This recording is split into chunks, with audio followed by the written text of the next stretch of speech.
Welcome to Exploration Overland. My name is Zach. Today, guys, I want to do just a little impromptu video for you guys on how that has been doing so far, because that has been one of the biggest upgrades to my entire setup this year. And I figured it's about time to give you guys just a little update on how things have been going with it. Now, first and foremost, one thing you're not going to see is me standing over there talking. I forgot my tripod.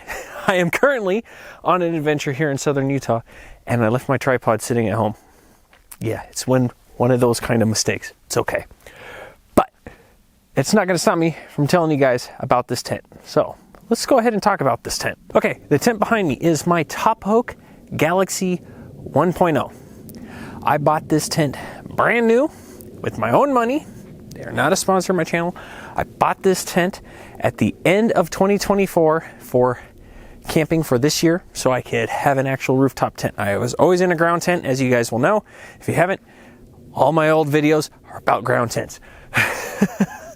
But I have been in a ground tent that whole time, so I wanted something different. And I have slept a total of about 15 nights in this tent so far. And it's what? This is the end of March right now is when I'm filming this. That's pretty good. And so far, guys, this tent has been awesome. Absolutely awesome. Now, if you haven't seen my initial review video on this, I implore you to go and watch it, because there were just a few little nickels with this tent that were off when I first got it. It came packaged wonderfully. I absolutely loved the way it came, and everything was really nice, but there were a few things that were loose, and I talk about it in that video. So you can go check out that video. Otherwise, guys, this tent has been in every type of weather you can imagine. It has been in sandstorms, rainstorms, snowstorms, a blizzard, and has been through all sorts of different types of mile-an-hour winds. And it is held up without a scratch. It has not faltered. It has not given any kind of issue. Now, with this tent, I do have the insulation layer in the tent. They do make, Topoak does make an insulation layer. It only, at the moment, is for the 1.0. And I have had it. It is very helpful. Extremely helpful, which you guys will see here in a second. It does help cut that chill out of the tent. It does keep you a little bit warmer. And if you're running a diesel heater, which I did when I was in Southern California, wow, does it heat up, and you really don't need that temperature in the diesel heater up much at all. Or you're turning it off like I did in the middle of the night, because it is toasty in there. Now, without the insulation layer, it does get a little bit colder. It's kind of like a regular ground tent where it does get a little bit colder in there, but it's not too bad. But yeah, that's about it for that part. This tent does condensate though. Even with the condensation layer, even with the insulation layer, if you're not running like a diesel heater, that's just a bunch of dry heat, the tent does get quite condensated on the inside. So I have had to let it air out a few times, because on nights when I don't run the diesel heater, like I will tonight, tomorrow morning, I'm going to have to let that air out just a little bit before I close it up, and then it'll have to air out when I get to camp tomorrow morning or tomorrow evening. But otherwise, nothing has gone wrong with this tent. Let's preface that for 1 second. Nothing has gone wrong at all, out of all the use with this. The struts have never failed. The latches haven't failed. The ladder hasn't failed. The ladder's a little annoying, but it hasn't failed. Nothing has gone wrong with this tent, which is great. And if you haven't watched those review videos, my other review video when I first got it, those bars are now back on the tent. I actually found a use for them. No solar panels. I have, some of you guys will see it, my Starlink is actually attached to it so that it can be on while I'm driving, while I'm out on the trail, because it does help with keeping the maps and everything working properly. It's just really nice to have it up there. But I found a use for those bars. Otherwise, I have no use for them. And that's just a recent upgrade for this trip. Now, I did mention that the ladder is a pain in the butt. It's a pain in the butt in the sense of it's a collapsible ladder. Great. Every time I move it, which is probably like all collapsible ladders, I don't know, I've never had any. When I move it slightly, the whole thing wants to collapse and go up, so I have to push it up and then bring it back down so it kind of locks itself back into place. I have noticed on the past couple trips, it has become more of a nuisance where it likes to just collapse under itself. It likes to just go back up. So a little annoying. Could be user error, probably. Or there's probably dust and dirt and all sorts of sand and stuff up in the little joints of the ladder just because I've been camping in the desert. It's been windy and it's been through all those different types of storms, so who knows. But let's go up inside the tent and I'll show you guys just how well it's holding up.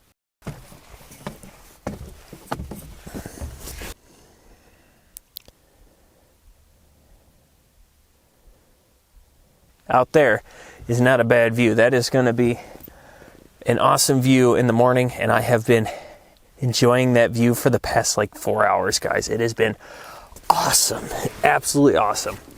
Okay, now that we're in the tent, you can kind of see this is the insulation layer.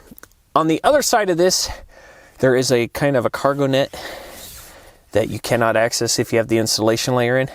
That you can put stuff in, hold stuff. There is a light bar that runs up across here that's on the other side of this insulation layer. The insulation layer covers all that up. You have no access to any of it, which is a little irritating to a point.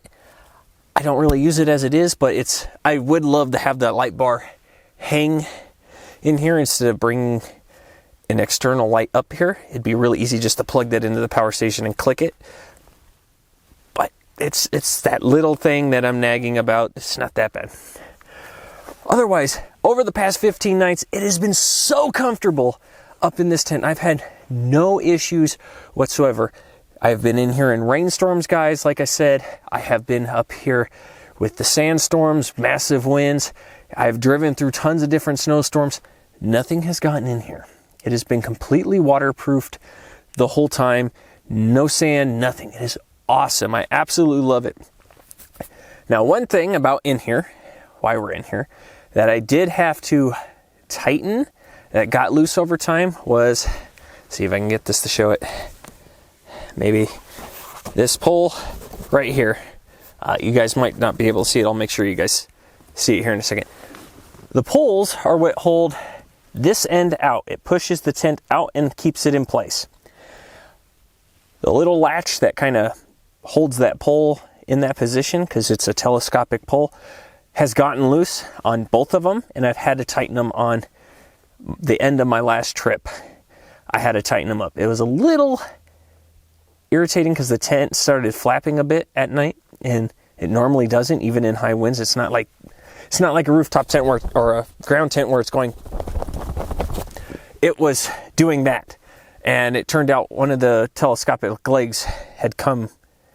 The latch was tight, but the thing was coming in, so had to tighten it. Ever since then, haven't had an issue, which has been awesome.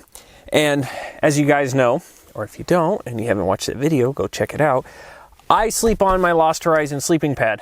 That's what this is underneath me. I absolutely love this pad. It is so comfortable. They're not a sponsor of my channel.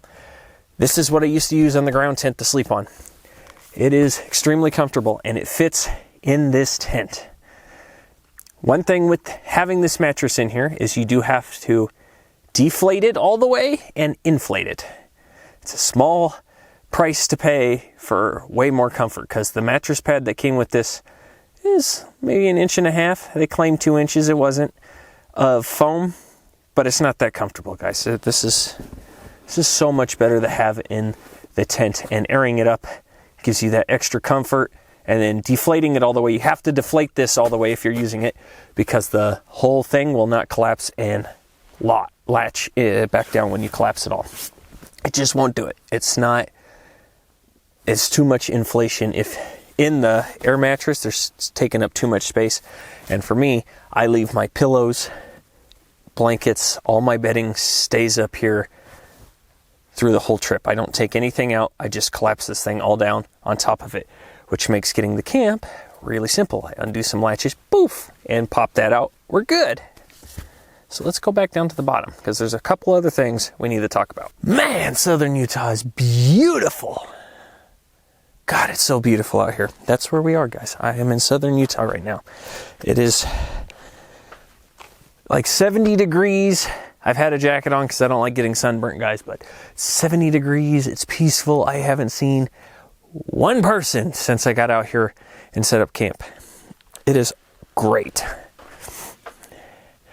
Now, the one thing I did want to talk about, and you can probably see it in the camera, that corner right there. So water likes to pool in that corner a little bit and eventually run off the side. It doesn't leak into the tent. It hasn't caused a leak or anything like that. For whatever reason though, when the tent is collapsed, you can see the water just likes to pool right there. And granted, when this tent is on, it does sit outside my house in Colorado. It has snowed a couple times. That watermark started in Anza Borrego when it rained. Yeah, it started like that, and water just likes to sit there. It's a little annoying because I'm afraid that one day it might actually leak into the tent. But so far, no damage has come from it except for the mark. But I have noticed that in that corner, which is on the passenger side, the water likes to sit in the tent. Another thing with this tent, it is a tad picky when collapsing it.